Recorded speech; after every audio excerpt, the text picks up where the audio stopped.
Tarkeshwar affair case, मंदिर के महंत और एक 16 साल की लड़की की वो प्रेम कहानी जिसने बंगाल को दो हिस्सों में बांट दिया था। दोस्तों, जुर्म की जो दास्तान आज हम आपको सुनाने जा रहे हैं वो घटना ब्रिटिश इंडिया में साल 1873 में बंगाल में घटित हुई थी। इस एक घटना ने बंगाल को लगभग दो हिस्सों में बांट दिया था। ये एक ऐसी घटना थी जहां लोग एक हत्यारे के समर्थन में सड़कों पर उतर आए थे। ये कहानी है एक मंदिर के ब्राह्मण महंत और 16 साल की लड़की की प्रेम और हत्या की। दुनिया इसे तारकेश्वर अफेयर या महंत एलोकेशी अफेयर के नाम से जानते हैं। नमस्कार, मैं हूं कबीर और आज मैं आपको सुनाऊंगा तारकेश्वर अफेयर केस के बारे में। आखिर ये पूरी कहानी क्या है और उस जमाने में जब लड़कियां अपनी मर्जी से चौखट तक पार नहीं करती थीं, फिर भी 16 साल की लड़की एक महंत के प्यार में कैसे पड़ गई, और इस कहानी में कातिल कौन है, कत्ल किसका हुआ और अंत में कोर्ट का फैसला इस पूरे मामले में क्या आया, चलिए जानते हैं सब कुछ इस वीडियो में। लेकिन उससे पहले अगर आपने अब तक चैनल को सब्सक्राइब नहीं किया है तो जल्दी से चैनल को सब्सक्राइब कर लीजिए और हमारी लेटेस्ट वीडियो की जानकारी के लिए बेल आइकन दबाना ना भूलें। दोस्तों, इस वीडियो में जिस घटना की कहानी आपको बताने जा रहे हैं वो घटना 1873 में ब्रिटिश इंडिया के बंगाल में घटित हुई थी। बंगाल के तारकेश्वर नाम के एक गांव में एलोकेशी नाम की एक लड़की अपने माता पिता के साथ रहा करती थी। एलोकेशी दिखने में काफी खूबसूरत थी। आज से 100-150 साल पहले लड़कियों की शादी कम उम्र में कर देना कोई नई बात नहीं थी, बल्कि लड़कियां 12 से 13 साल की होती थीं कि उसकी शादी कर दी जाती थी। एलोकेशी की उम्र भी 13 साल हो चुकी थी और इसके माता पिता भी अपनी बेटी के लिए एक अच्छे लड़के की तलाश में लग गए थे। आज भी सरकारी नौकरी वाले लड़कों की डिमांड बहुत ज्यादा है और लोग सरकारी नौकरी वाले को कुछ ज्यादा ही प्राथमिकता देते हैं।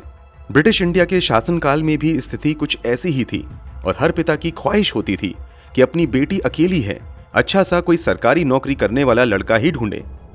चूंकि एलोकेशी बहुत ज्यादा खूबसूरत थी, इसलिए इसके माता पिता को रिश्ते ढूंढने में ज्यादा मुश्किल नहीं होती है, बल्कि सामने से आकर कई लड़के वालों ने ही शादी का प्रस्ताव दिया था, मगर घर वालों ने उन सभी रिश्तों को रिजेक्ट कर दिया था। इसी बीच एलोकेशी के पिता को पता चलता है कि पास के गांव में उच्च जाति का बंगाली लड़का है जो देखने में भी अच्छा है, और सबसे अच्छी बात यह है कि वो लड़का ब्रिटिश इंडिया की आर्मी में सरकारी नौकरी कर रहा है। ऐसा लड़का ढूंढना तो उस जमाने में लगभग हर पिता का सपना होता था। एलोकेशी के माता पिता की मानो मुंह मांगी मुराद पूरी हो गई। उन्होंने जल्दी से अपनी बेटी का रिश्ता लड़के वालों के यहां भेजा। लड़के का नाम नोबिन था। उस जमाने में लड़की दिखाने या देखने की परंपरा नहीं थी, बस घर घराना और लड़का पसंद आ जाए तो शादी हो जाती थी। नोबिन के घर वालों को सब कुछ पसंद आ जाता है और नोबिन तथा एलोकेशी की शादी हो जाती है। अपनी पत्नी की खूबसूरती को देखकर नोबिन काफी खुश होता है और अपनी पत्नी से बेइंतहा प्यार करने लगता है। दोनों कुछ महीने तक साथ रहते हैं, लेकिन आर्मी में नौकरी करने की वजह से नोबिन के ड्यूटी ज्वाइन करने का समय आ जाता है। नोबिन अपनी पत्नी को अपने सास ससुर के घर यानी एलोकेशी को उसी के माता पिता के पास तारकेश्वर गांव में ही छोड़कर अपनी ड्यूटी पर चला जाता है। इसके बाद जब भी छुट्टी होती थी, नोबिन अपने पत्नी के पास आ जाया करता था। इस तरह समय बीतते हुए 3 साल गुजर गए। दोनों एक दूसरे को बहुत ज्यादा प्यार करते थे, मगर बीतते समय के साथ दोनों एक अलग तरह की परेशानी से जूझने लगे थे।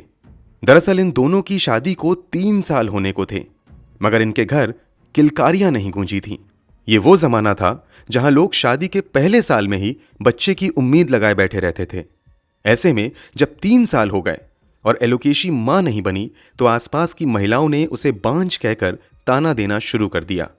नोबिन अपने अस्तर से पत्नी को समझाता है कि भगवान जब चाहेंगे तो हमारे घर भी बच्चा आ जाएगा, मगर समाज के तानों से एलोकेशी काफी परेशान हो चुकी थी। इन्हीं तानों के बीच एलोकेशी के एक करीबी रिश्तेदार गांव के तारकेश्वर मंदिर के महंत के बारे में एलोकेशी को बताती है। दरअसल तारकेश्वर मंदिर के महंत माधवचंद्र गिरी के बारे में मशहूर था कि वो उच्च कोटि के ब्राह्मण हैं। इस कारण इनके पास ऐसी तंत्र मंत्र की विद्या और शक्तियां मौजूद हैं जिसके जरिए ये बांझ महिलाओं को मां बनाने का सुख देते हैं। माधवचंद्र गिरी तारकेश्वर मंदिर के महंतों में सबसे पावरफुल थे और पूरे इलाके में इनकी ख्याति थी। अपने रिश्तेदार की सलाह पर एलोकेशी भी फैसला करती है कि संतान का सुख प्राप्त करने के लिए वो भी तारकेश्वर मंदिर के मुख्य महंत माधवचंद्र गिरी से मिलने जाएगी। इस बात की जानकारी एलोकेशी अपने पति नोबिन को भी देती है कि वो महंत से इलाज करवाने जाएगी ताकि हमारे घर भी किलकारियां गूंज सकें। नोबिन अपनी पत्नी को महंत से इलाज करवाने की इजाजत दे देता है। इस तरह एक दिन एलोकेशी अपनी करीबी रिश्तेदार के साथ मंदिर के महंत के पास अपने बांझपन का इलाज करवाने जाती है।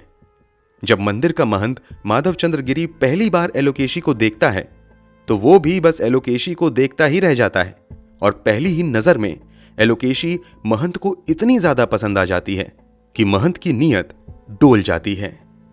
जिस रिश्तेदार के साथ एलोकेशी मंदिर आई थी उस रिश्तेदार को महंत मंदिर के बाहर इंतजार करने को कहता है और वो एलोकेशी को लेकर तारकेश्वर मंदिर के अहाते में बने अपने कमरे में लेकर चला जाता है। यहां पर महंत एलोकेशी को एक प्रसाद खाने के लिए देता है और कहता है कि इस प्रसाद के सेवन से ही तुम्हें संतान सुख की प्राप्ति होगी। इतना सुनने के बाद एलोकेशी तुरंत वहीं पर महंत के बताए अनुसार प्रसाद खा लेती है, लेकिन वो प्रसाद खाते ही एलोकेशी बेहोश हो जाती है। दरअसल एलोकेशी को देखने के बाद महंत की नीयत तो डोल गई थी, इसलिए वो एलोकेशी के साथ गलत करने की नीयत बना लेता है और प्रसाद के नाम पर बेहोशी की कोई चीज मिलाकर एलोकेशी को प्रसाद खाने के लिए दे देता है। जब एलोकेशी बेहोश हो जाती है तो महंत उसके साथ बलात्कार करता है। कुछ समय बाद जब एलोकेशी की बेहोशी टूटती है तो उसे भी पता चल जाता है कि महंत ने उसके साथ गंदा काम किया है। एलोकेशी महंत का विरोध करना शुरू कर देती है, लेकिन महंत कहता है कि अगर तुमने इस बारे में बाहर किसी को भी बताया तो तुम्हारे और तुम्हारे परिवार के लिए अच्छा नहीं होगा। एलोकेशी को अच्छे से पता था कि महंत की पहुंच काफी ऊपर तक है और वो पूरे इलाके का सबसे बड़ा महंत था, इसलिए अगर एलोकेशी महंत के खिलाफ कुछ बोलती तो कोई भी इसका विश्वास नहीं करता। इसलिए एलोकेशी चुप रहने का ही फैसला करती है। इसके बाद एलोकेशी को वो महंत कुछ दिनों बाद फिर बुलाता है और एक बार फिर से उसके साथ बलात्कार करता है। इस बार भी एलोकेशी कुछ नहीं कहती है और खामोश रहती है। बीतते समय के साथ एलोकेशी और महंत के बीच मेल जोल का सिलसिला भी बढ़ जाता है। दरअसल धीरे धीरे एलोकेशी भी महंत को पसंद करने लगती है और वो भी चोरी चुपके महंत से मिलना शुरू कर देती है और जब भी मौका मिलता ये दोनों शारीरिक संबंध भी बनाने लगते हैं। ऐसा कई महीनों तक चलता रहता है। महंत और एलोकेशी को लगता है कि उनके इस अवैध संबंध की जानकारी किसी को नहीं है, मगर प्यार भला छुपाने से कहां छुपता है। किसी ना किसी तरीके से ऐसे रिश्तों की आहट लोगों को लग ही जाती है। ऐसा ही एलोकेशी और महंत के अफेयर में भी हुआ। धीरे धीरे गांव और फिर आसपास के इलाकों में महंत और एलोकेशी के प्यार के चर्चे होने शुरू हो गए। इधर 24 मई 1873 को एलोकेशी के पति नोबिन छुट्टी मिलने पर अपनी पत्नी से मिलने अपने ससुराल तारकेश्वर जाता है। नोबिन अपनी पत्नी से मिल पाता उससे पहले ही गांव में घुसते ही लोग उसे बड़ी ही अजीब नजरों से घूरना शुरू कर देते हैं और कुछ लोग उसे नामर्द तक बुलाने लगते हैं। नोबिन कुछ समझ नहीं पाता है कि आखिर ये सब हो क्या रहा है, लेकिन गांव के दूसरे छोर पर कुछ लोग नोबिन से मिलते हैं जो उसे बताते हैं कि कैसे तुम्हारी पत्नी महीनों से इस मंदिर के महंत से मिल रही है और दोनों का प्रेम प्रसंग चल रहा है। ये वो जमाना था जब हत्या के मुकाबले एडल्ट्री को बड़ा गुनाह माना जाता था। ये सब सुनकर नोबिन की खुशी अब गुस्से में बदल जाती है। नोबिन सीधे अपने घर पहुंचता है और पत्नी से मिलते ही पूछता है कि मैं ये सब क्या सुन रहा हूं। अच्छा है कि तुम मुझे पूरी सच्चाई बता दो, क्या तुम्हारा संबंध मंदिर के महंत से है?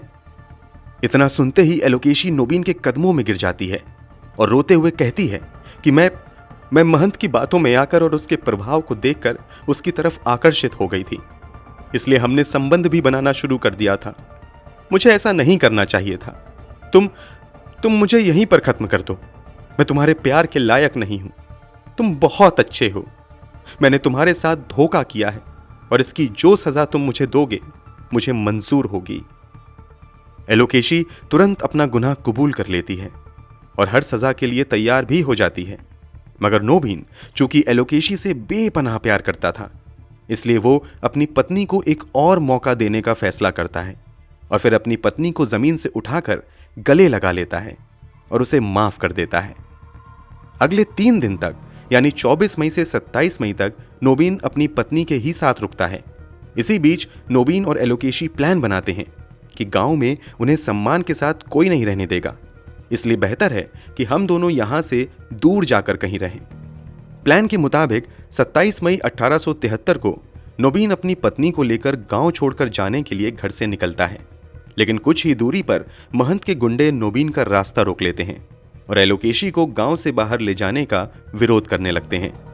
महंत के गुंडे नोबिन के साथ मारपीट भी करना शुरू कर देते हैं।